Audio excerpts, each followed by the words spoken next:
नमस्कार साथियों, मैं कुणाल आप सभी का संस्कृति आईएएस यूट्यूब चैनल पे स्वागत करता हूं।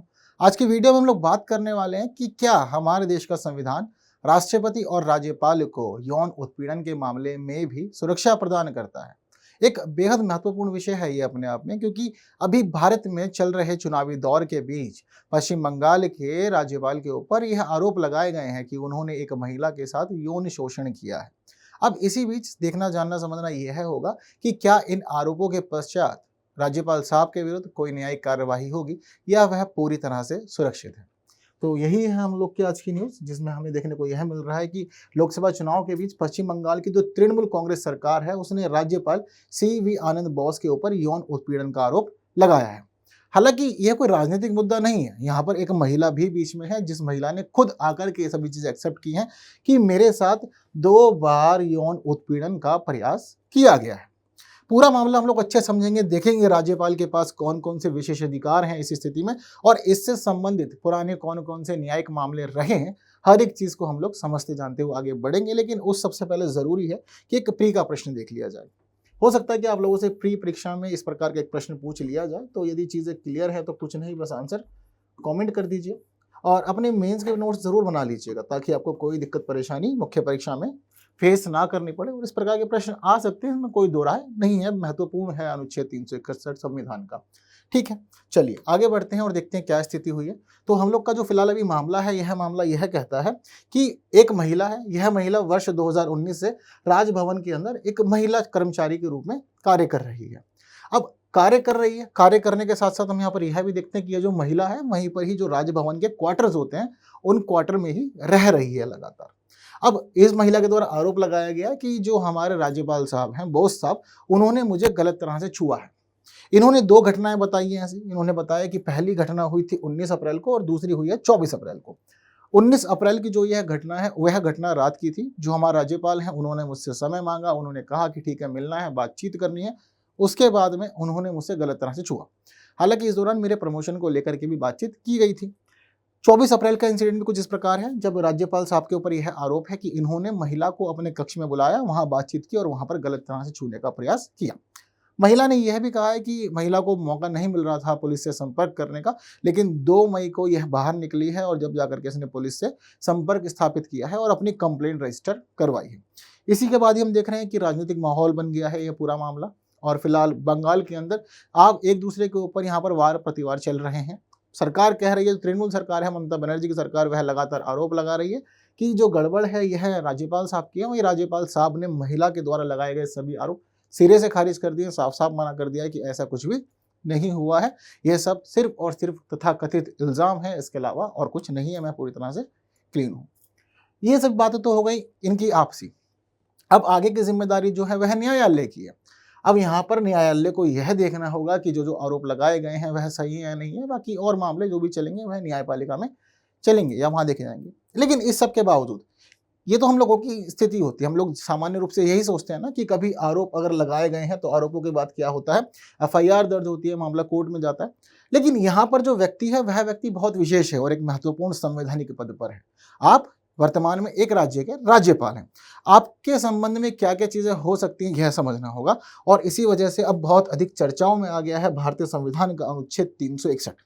सभी लोगों का यही कहना है कि देखो जी, चाहे आप राज्यपाल हैं या आप राष्ट्रपति हैं, जब आप पद पर हैं तो आपके विरुद्ध कोई भी मामला नहीं शुरू हो सकता न्यायपालिका के अंदर। इस बात से आप पूरी तरह से आश्वस्त रहिए। अगर मामला चलेगा तो तब चलेगा जब आप इस पद को छोड़ देंगे, लेकिन जब तक आप इस पद पर हैं कार्यरत, आपके खिलाफ कोई भी मामला शुरू नहीं हो सकता, आपको गिरफ्तार नहीं किया जा सकता, आपको जेल में नहीं डाला जा सकता। आप इन सभी मामलों से पूरी तरह से महफूज हैं। तो क्या कहता है संविधान का अनुच्छेद 361, यह हम लोग को समझना जरूरी है। यह जो 361 है यह राष्ट्रपति और राज्यपाल दोनों को ही प्रतिरक्षा प्रदान करता है। इसके अनुसार हमें पता लगता है कि जब कभी भी यह दोनों लोग अपने पद पर हैं, मतलब कोई भी व्यक्ति जो राज्यपाल के रूप में कार्य कर रहा है या कोई भी व्यक्ति राष्ट्रपति के रूप में कार्य कर रहा है, और इस दौरान इन्होंने कार्य करते हुए अपनी शक्तियों का और कर्तव्यों का प्रयोग करते हुए कोई भी निर्णय लिया है या कोई भी कार्य किया है, तो ऐसे किसी भी कार्य के लिए यह अदालत में जवाबदेह नहीं है। ये बात समझनी है। मतलब यह जो अनुच्छेद है ये खासतौर पर इतना कहता है कि अगर आप अपने पद पर हैं, अब पद पर रहते हुए आपको बहुत सारे निर्णय लेने पड़ते हैं। वह निर्णय कठोर भी हो सकते हैं, वह निर्णय सौम्य भी हो सकते हैं, इसमें कोई दो राय नहीं है। लेकिन आपने जो भी निर्णय लिया है इस जगह पर, उस निर्णय के लिए आपको कभी भी कटघरे में खड़ा नहीं किया जाएगा। हालांकि इस अनुच्छेद के अंदर इन सभी बातों को शामिल करने का जो मुख्य उद्देश्य है, वह उद्देश्य सिर्फ इतना सा है कि कभी भी जब राज्यपाल अपने राज्य के हित में चीजों को सोचे और निर्णय ले, या जब कभी भी राष्ट्रपति देश के हित में निर्णय ले, चीजों को सोचे जाने समझे, तो उनके आचरण के ऊपर शक ना किया जाए। बस ये माना जाए कि उन्होंने अपने कर्तव्यों का पालन किया है, अपने अधिकारों का उपयोग किया है, जो कार्य किया है वह हो सकता है कि जनहित में हो या फिर राष्ट्रहित में हो, यही सब चीजें मानी जाती है। और इसी वजह से इस अनुच्छेद के अंदर ये सभी बातें शामिल हैं कि आपको कभी भी किसी भी कार्य के लिए कटघरे में खड़ा नहीं किया जाएगा। इसके कहने का अर्थ सिर्फ इतना सा ही है। जैसे कि हमने बीते दिनों यह चीज देखी थी कि अलग अलग राज्यों में सरकार और राज्यपाल के बीच विवाद उठ रहे थे। सरकार का कहना था कि राज्यपाल साहब हमारे जो विधेयक है उनको अनुमति नहीं दे रहे, वह कानून नहीं बन रहे। तो अभी उनकी अपनी मर्जी थी, उनका अपना आचरण था, तो इसके लिए इनको कटघरे में खड़ा नहीं किया जा सकता।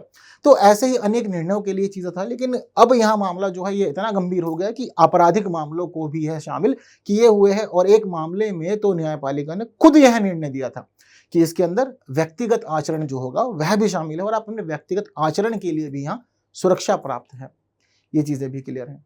तो अब मामला जो था, ये जिस उद्देश्य से अनुच्छेद स्थापित किया गया था, अब टर्न हो गया है, उस रूप में नहीं समझा जा रहा। यह भी हम लोग देख रहे हैं।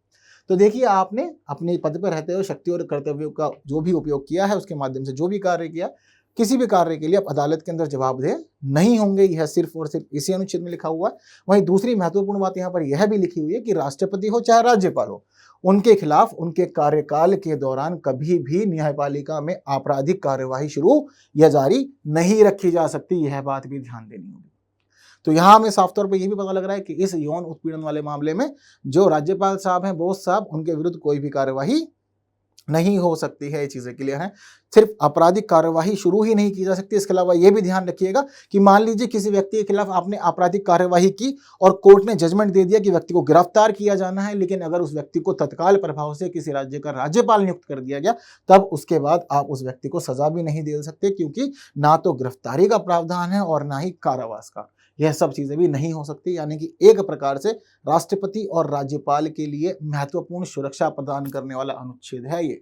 यहाँ पर आप कुछ भी करेंगे, आपको ना तो कटघरे में खड़ा किया जाएगा, ना ही प्रोसीडिंग होगी और ना ही आपको जेल होगी। कुछ भी संभव नहीं है। पूर्णतः आप सुरक्षित हैं। हालांकि पहले ये सभी चीजें इसलिए थी कि आप अपने कर्तव्यों को ठीक से पूरा कर सकें, बट बाद में बदल गया। अभी क्या क्या इसमें शामिल है, तो उसमें अगर हम शॉर्ट में समझे तो पता लगता है कि देखो, अगर आपने कोई भी कार्य किया है तो आपको अदालती कार्रवाई से छूट है। यानी कि आपके विरुद्ध कोई भी मामला किसी भी न्यायपालिका में शुरू नहीं किया जाएगा, चाहे हाई कोर्ट हो, सुप्रीम कोर्ट हो, डिस्ट्रिक्ट कोर्ट हो, कहीं कोई मामला नहीं दर्ज किया जा सकता।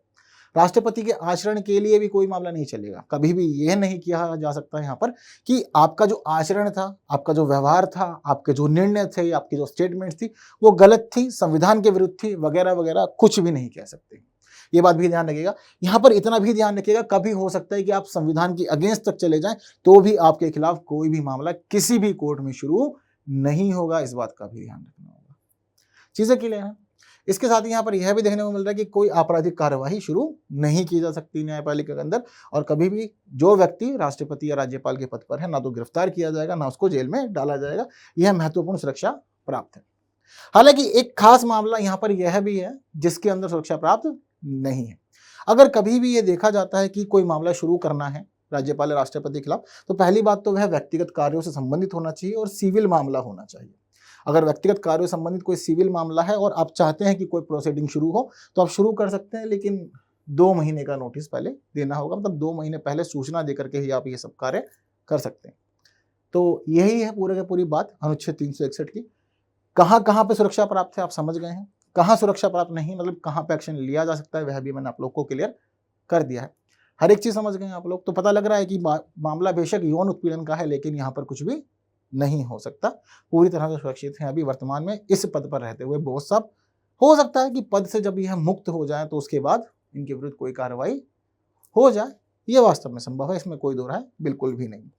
हालांकि एक चीज देखने वाली यह भी है कि राज्यपालों को सुरक्षा से संबंधित यह कोई पहला मामला हमारे देश में नहीं आया है। ऐसे पहले अनेक मामले रहे हैं जहां पर कोर्ट में, चाहे सुप्रीम कोर्ट हो चाहे हाई कोर्ट हो, अनेक निर्णय प्रस्तुत किए हैं, अनेक अलग अलग डिसीजन दिए हैं। समझते हैं क्या स्थिति रही है अनुच्छेद 361 की हमारे देश के अंदर। एक मामला वर्ष 2006 का है, बड़ा खास है। वर्ष 2006 के एक मामले में, मामला जो था वह था रामेश्वर प्रसाद बनाम भारत संघ। इस मामले में सुनवाई करते हुए सुप्रीम कोर्ट ने इतना तक कहा है कि देखिए, ये जो अनुच्छेद 361 है, यह कानून में स्थिति इसकी यह है कि राज्यपाल को यह व्यक्तिगत दुर्भावना के आरोपों पर भी छूट प्रदान करता है। चीजें समझ रहे हैं? अनुच्छेद 361 स्टैब्लिश किस लिए किया गया था? ताकि आप पूरी तरह भयमुक्त रह करके, भविष्य की चिंता किए बिना, अपने विरुद्ध कार्रवाई की चिंता किए बिना जनहित और देशहित के निर्णय ले सके। लेकिन हम लोग यहाँ क्या देख रहे हैं कि 2006 में सुप्रीम कोर्ट ने खुद कह दिया कि राज्यपाल को जो सुरक्षा प्राप्त है, इस सुरक्षा के अंदर व्यक्तिगत दुर्भावना के आरोप भी शामिल हैं। यहाँ भी आप मुक्त हैं, यहाँ भी आपको छूट प्राप्त है। और एक महत्वपूर्ण डिसीजन है, अगर आप कभी भी आंसर लिखते हैं मेंस का, इसको लिख आइएगा, बहुत अधिक आपके नंबर यहाँ बढ़ जाएंगे, पूरी संभावना है। कुछ और एग्जाम्पल चाहिए आपको इतिहास के, तो वह भी बता देते हैं। वर्ष 2017 में एक मामला चल रहा था सुप्रीम कोर्ट में। यह जो मामला था वर्ष 1992 का बाबरी मस्जिद विध्वंस मामला था। अब इस मामले में बहुत सारे लोगों के नाम शामिल थे। सबको पता है कि बाबरी मस्जिद का जो विध्वंस हुआ था, यह एक व्यक्ति का काम नहीं था, अनेक लोग शामिल थे। पर प्रमुख नामों की अगर हम लोग बात करें तो लाल कृष्ण आडवाणी, मुरली मनोहर जोशी, उमा भारती। तो यहाँ पर मामला चल रहा था, तो चलते हुए मामले में उच्चतम न्यायालय ने इन सभी लोगों के ऊपर आरोपों को अनुमति दी थी। यानी कहा था कि लाल कृष्ण आडवाणी पे भी मामला चलेगा, मुरली मनोहर जोशी पे भी चलेगा, उमा भारती पे भी चलेगा। सबके ऊपर मामलों को एक्सेप्ट किया था और कार्यवाही हुई थी। लेकिन इस दौरान एक बड़ा नाम कौन सा? 1992 में कौन थे उत्तर प्रदेश के मुख्यमंत्री? एग्जैक्टली, तो बिल्कुल कल्याण सिंह साहब जो हैं, इनको इस समय इस पूरे मामले से बाहर रखा गया था। क्यों? क्योंकि वर्ष 2017 में कल्याण सिंह साहब जो थे, यह राजस्थान के अंदर राज्यपाल के पद पे कार्य कर रहे थे, और राज्यपाल के पद पे कार्य करते हुए इन्हें अनुच्छेद 361 के तहत सुरक्षा मिल गई थी। तो इनके खिलाफ मामला नहीं चला, बाकी सबके विरुद्ध मामला चलाया गया था। ये हम लोग यहाँ पर देखते हैं। और यहाँ पर खुद न्यायालय ने स्वीकार किया था कि वर्तमान में कल्याण सिंह राजस्थान के राज्यपाल के पद पर हैं, इस वजह से अनुच्छेद 361 के तहत वह छूट के हकदार भी हैं। चीजें क्लियर हो गई है सभी को? तो पहले भी अनेक मामले रहे। वर्ष 2006 में सुप्रीम कोर्ट ने खुद कहा कि व्यक्तिगत दुर्भावना के आरोप भी शामिल है, आपको छूट प्राप्त है। 2017 में हमने देखा कि 1992 का मामला बाबरी मस्जिद विध्वंस बहुत बड़ा मामला हुआ करता था अपने आप में, पर आप राज्यपाल के पद पे कार्य कर रहे थे तो आपको छूट मिल गई। सिर्फ इतना ही नहीं, अगर हम लोग देखें, एक मामला और है, जब राजभवन के कर्मचारियों द्वारा लगाए गए यौन उत्पीड़न के आरोपों के बाद 2017 में मेघालय के तत्कालीन राज्यपाल वी षणमुगनाथन साहब ने केंद्र सरकार के द्वारा जो आदेश दिए गए थे उसके बाद अपने पद से इस्तीफा दे दिया था। यह मामला भी आया है और इनको भी अनुच्छेद 361 के तहत सुरक्षा प्राप्त थी। तो मामला नहीं चला, लेकिन केंद्र सरकार ने बोला कि आप इस्तीफा दे दीजिए, इन्होंने इस्तीफा दे दिया। ठीक ऐसा ही मामला 2009 का था आंध्र प्रदेश का, जब राज्यपाल एनडी तिवारी साहब थे, इन्होंने सेक्स स्कैंडल के आरोपों के बाद में इस्तीफा दिया था पद से। इसके अलावा एक और मामला है, विमान चंद्र बनाम गवर्नर पश्चिम बंगाल मामला। यहाँ पर निर्णय लिया गया था कि अनुच्छेद 361 राष्ट्रपति और राज्यपालों को उनके कर्तव्यों के दौरान किए गए कार्य और निर्णयों के लिए सुरक्षा देता है, और इसमें इन्होंने कहा था कि हर एक निर्णय और हर एक कार्य के लिए आपको सुरक्षा प्राप्त है।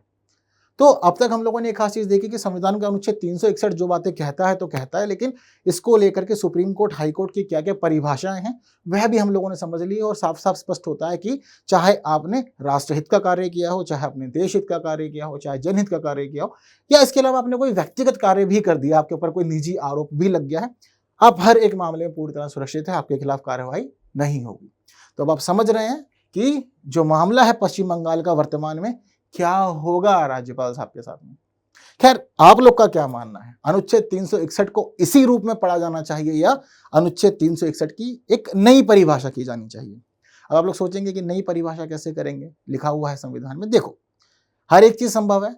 हमारे संविधान के हर एक प्रावधान की, हर एक बात की परिभाषा कोई करता है तो सुप्रीम कोर्ट करता है, और अगर सुप्रीम कोर्ट आज ही चाहे तो बदल सकता है, अनुच्छेद 361 को एक नए रूप में परिभाषित कर सकता है, और सुप्रीम कोर्ट ने परिभाषित कर दिया तो इसका अर्थ है कि फिर कोई दिक्कत परेशानी नहीं है। हर एक चीज जीवन में फिर उसी रूप में चलेगी, चाहे सुप्रीम कोर्ट हो, हाई कोर्ट हो, सब उसी को आधार मानते हो अपने आगे के सभी निर्णय देने लगेंगे। यह भी स्पष्ट है। तो क्या लगता है, नए रूप में पढ़े जाना चाहिए?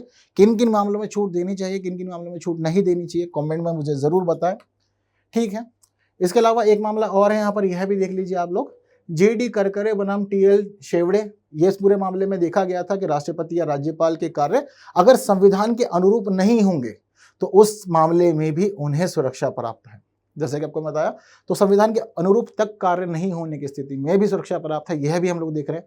अब यहाँ अगर राज्यपाल या राष्ट्रपति चाहें तो संविधान के अगेंस्ट जा सकते हैं, पर क्या हमारे देश में ये होना चाहिए?